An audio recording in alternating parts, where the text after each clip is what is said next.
মানে আমি একটা কথা বলি, ধরো অ্যাজ এ স্টুডেন্ট যখন আমি ছিলাম, স্টুডেন্ট থাকাকালীন আমার পড়তে কষ্ট লাগতো, কিন্তু যখন টিচার হয়েছি তখন টিচার হওয়ার পরে পড়তে আমার ভালো লাগে।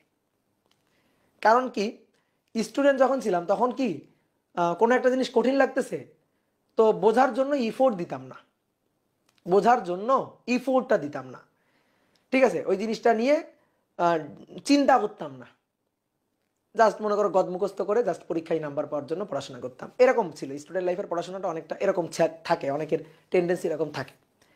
কিন্তু যখন টিচার হলাম তখন পড়াশোনার ব্যাপারটা কেমন, তখন পড়াশোনা হচ্ছে কি আমার ক্লাসে গিয়ে স্টুডেন্টদের বুঝাইতে হবে, বুঝাইতে হবে তাহলে কি বললে কিভাবে বললে স্টুডেন্টরা বুঝবে, ফিল করতে পারবে, এই জিনিসটা নিয়ে ভাবা।